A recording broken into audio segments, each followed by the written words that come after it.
बोलो गुरुदेव भगवान की जय। प्यारे कृष्ण कन्हैया लाल की जय। श्री ब्रह्म पुराण पाताल और नरकों का वर्णन तथा हरि नाम कीर्तन की महिमा।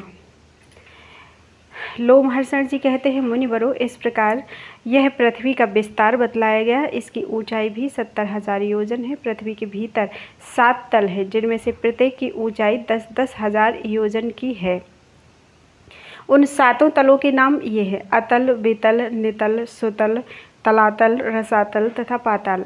इनकी भूमि क्रमशः काली, सफ़ेद, लाल, पीली, कंकरीली, पथरीली तथा सुवर्णमयी है। 7 ही तल बड़े ही महलों से सुशोभित हैं। उनमें दानव और दैत्यों की सैकड़ों जातियां निवास करती हैं। विशालकाय नागों के कुटुंब भी उनके भीतर रहते हैं। एक समय पाताल से लौटे हुए देवर्षि नारद जी ने स्वर्गलोक की सभा में कहा था, पाताल लोक स्वर्गलोक से भी रमणीय है। वहाँ सुंदर प्रभायुक्त चमकीली मणियाँ हैं, जो परम आनंद प्रदान करने वाली हैं। वे नागों के अलंकारों एवं आभूषणों के काम आती हैं। भला पाताल की तुलना किससे हो सकती है? वहाँ सूर्य की किरणें दिन में केवल प्रकाश फैलाती हैं, धूप नहीं। इसी प्रकार चंद्रमा की किरणें रात में केवल उजाला करती हैं, सर्दी नहीं फैलाती। वहाँ सर्प और दैत्य आदि भक्ष्य भोज्य तथा सुरापान के मद से उन्मत्त होकर यह नहीं जान पाते कि कब कितना समय बीता है। वहाँ वन, नदियाँ, रमणीय सरोवर, कमलवन तथा अन्य मनोहर वस्तुएं हैं, जो बड़े सौभाग्य से भोगने को मिलती हैं। पाताल निवासी दानव, दैत्य तथा सर्पगण सदा ही उन सब का उपभोग करते हैं। सब पातालों के नीचे भगवान विष्णु का तमोमय विग्रह है, जिसे शेषनाग कहते हैं। दैत्य और दानव उनके गुणों का वर्णन करने में समर्थ नहीं है। सिद्ध पुरुष उन्हें अनंत कहते हैं। देवता और देवर्षि उनकी पूजा करते हैं। वे सहस्रों मस्तकों से सुशोभित हैं। स्वस्तिकाकार निर्मल आभूषण उनकी शोभा बढ़ाते हैं। वे अपने फणों की सहस्रों मणियों से संपूर्ण दिशाओं को प्रकाशित करते हैं तथा संसार का कल्याण करने के लिए संपूर्ण असुरों की शक्ति हर लेते हैं। उनके कानों में एक ही कुंडल शोभा पाता है। मस्तक पर किरीट और गले में मणियों की माला धारण किए भगवान अनंत अग्नि की ज्वाला से प्रकाशमान श्वेत पर्वत की भांति शोभा पाते हैं। वे नील वस्त्र धारण करते हैं, मद से मत्त रहते हैं और श्वेत हार से ऐसे सुशोभित होते हैं मानो आकाश गंगा के प्रपात से युक्त उत्तम कैलाश पर्वत शोभा पा रहा हो। उनके एक हाथ का अग्रभाग हल पर टिका रहता है और दूसरे हाथ में वे उत्तम मूसल धारण किए हुए हैं। प्रलय काल में विषाग्नि की ज्वालाओं से युक्त संकर्षणात्मक रुद्र उन्हीं के मुखों से निकलकर तीनों लोकों का संहार करते हैं। संपूर्ण देवताओं से पूजित वे भगवान शेष पाताल के मूल भाग में स्थित होकर अपने मस्तक पर समस्त भूमंडल को धारण किए रहते हैं। उनके वीर्य, प्रभाव, स्वरूप तथा रूप का वर्णन देवता भी नहीं कर सकते। जिनके मस्तक पर रखी हुई समूची पृथ्वी उनके फणों की मणियों के प्रकाश से लाल रंग की फूलमाला से दिखाई देती है। उनके पराक्रम का वर्णन कौन कर सकता है? भगवान अनंत जब जम्हाई लेते हैं, उस समय पर्वत, समुद्र और वनों सहित यह सारी पृथ्वी डोलने लगती है। गंधर्व, अप्सरा, सिद्ध, किन्नर और सर्प कोई भी उनके गुणों का अंत नहीं पाती। इसीलिए उन अविनाशी प्रभु को अनंत कहते हैं, जिनके ऊपर नागवधुओं के हाथों से चढ़ाया हुआ हरिचंदन बार बार श्वास वायु के लगने से संपूर्ण दिशाओं को सुभाषित करता रहता है। प्राचीन ऋषि गर्ग ने जिनकी आराधना करके संपूर्ण ज्योतिष शास्त्र का यथार्थ ज्ञान प्राप्त किया था, उन्हीं नागश्रेष्ठ भगवान शेष ने इस पृथ्वी को धारण कर रखा है और वे ही देवता, असुर तथा मनुष्यों के सहित समस्त लोकों का भरण पोषण करते हैं। ब्राह्मणों, पाताल के अनंतर रौरव आदि नरक हैं, जिसमें पापियों को गिराया जाता है।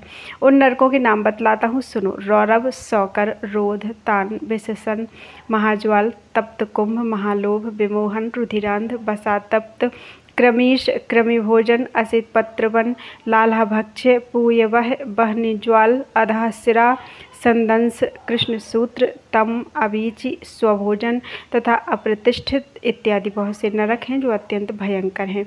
ये सब यम के राज्य में हैं। शस्त्र, अग्नि और विष के द्वारा यातना देने के कारण वे सभी नरक अत्यंत भयंकर हैं। जो मनुष्य पाप कर्मों में लगे रहते हैं, वे ही उन नरकों में गिरते हैं।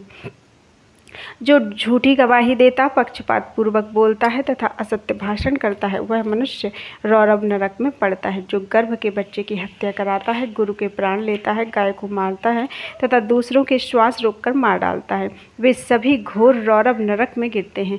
शराबी, ब्रह्म हत्यारा, सुवर्ण की चोरी करने वाला तथा इन पापियों से संसर्ग रखने वाला मानव शौकर नरक में जाता है। जो क्षत्रिय और वैश्य की हत्या करता है, गुरु पत्नी से संसर्ग रखता है, बहन के साथ व्यभिचार करता है तथा राजदूत के प्राण लेता है, वह तप्त कुंभ नामक नरक में पड़ता है। जो शराब तथा सिंह को बेचता है और अपने भक्त का त्याग करता है, वह तप्त लौह नामक नरक में गिरता है। पुत्री और पुत्र वधू के साथ समागम करने वाला पापी महाज्वाल नामक नरक में गिराया जाता है। जो नीच अपने गुरुजनों का अपमान करता है, उन्हें गालियाँ देता है, वेदों को दूषित करता है, उन्हें बेचता है तथा अगम्या स्त्रियों के साथ समागम करता है, वे सभी शबल नामक नरक में जाते हैं।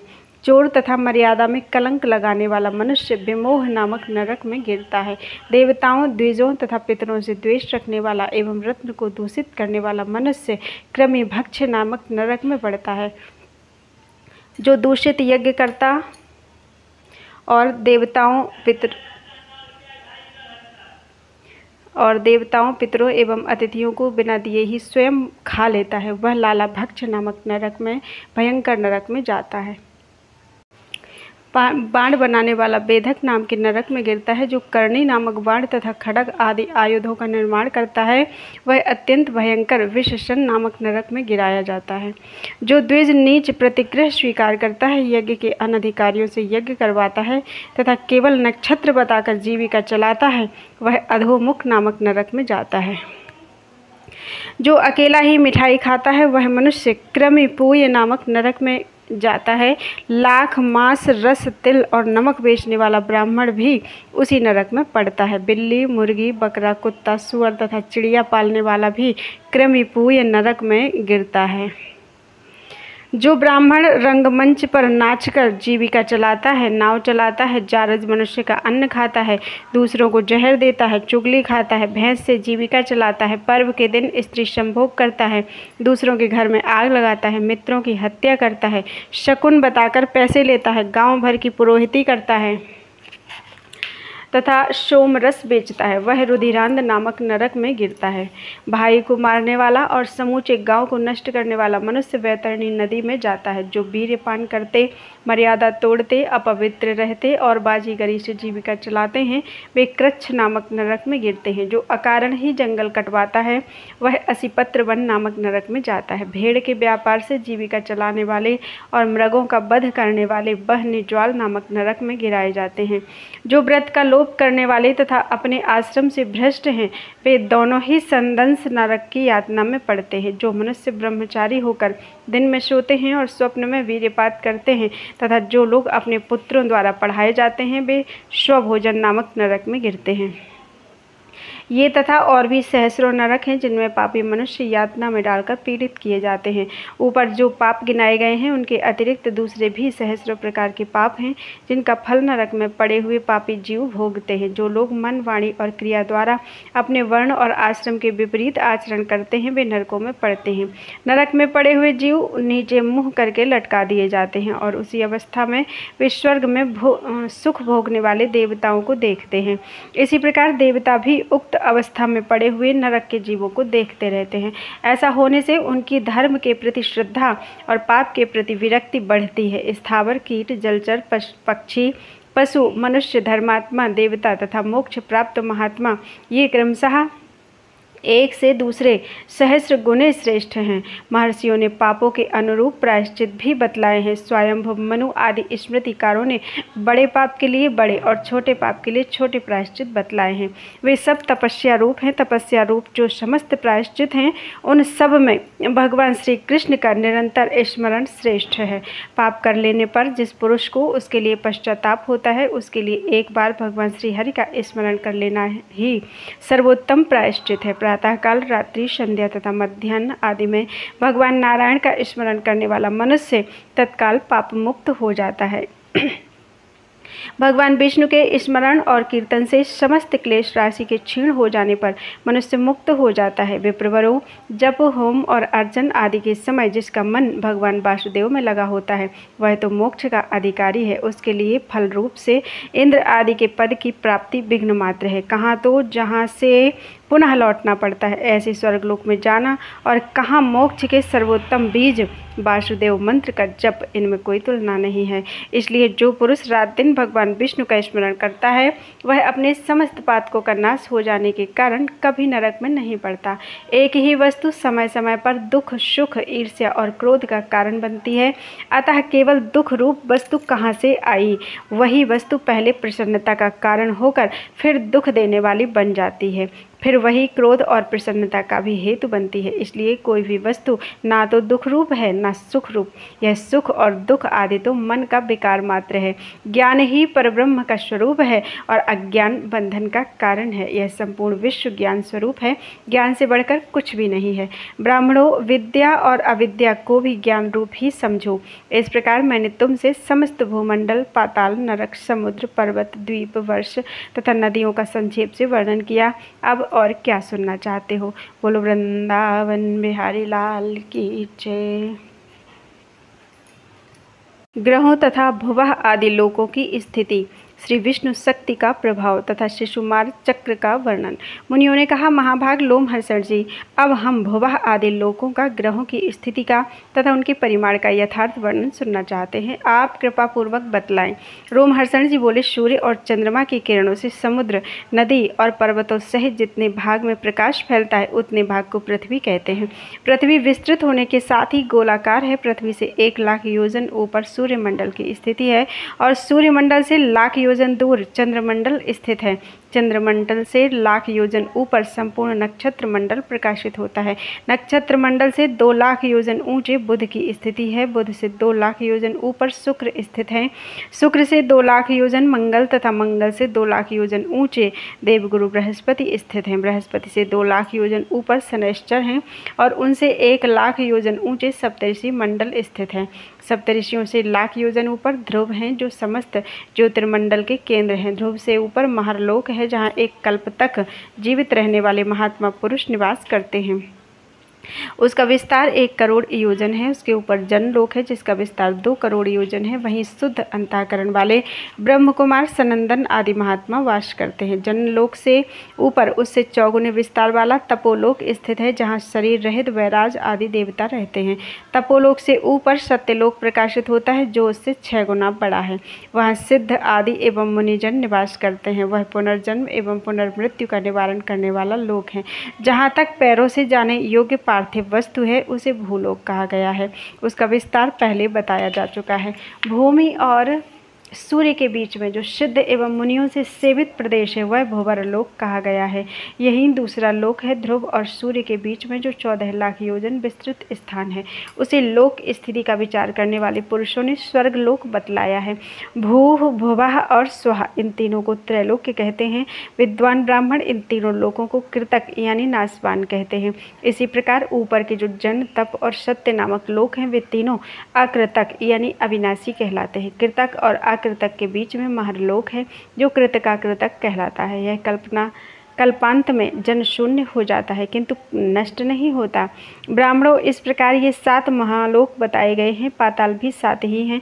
यही समूचे ब्रह्मांड का विस्तार है। यह ब्रह्मांड ऊपर, नीचे तथा किनारे की ओर से अंडकटाह द्वारा घिरा हुआ है। ठीक उसी तरह जैसे कैथ का बीज सब ओर से छिलके से ढका रहता है, उसके बाद समूचे अंडकटाह से 10 गुने विस्तार वाले जल के आवरण द्वारा यह ब्रह्मांड आवृत है। इसी प्रकार जल का आवरण भी बाहर की ओर से अग्निमय आवरण द्वारा घिरा हुआ है। अग्नि वायु से, वायु आकाश से और आकाश महत्तत्व से आवृत है। इस प्रकार ये 7 आवरण उत्तरोत्तर 10 गुने बड़े हैं। महत्तत्व को आवृत्त करके प्रधान प्रकृति स्थित है। प्रधान अनंत है, उसका अंत नहीं है और न उसके माप की कोई संख्या ही है।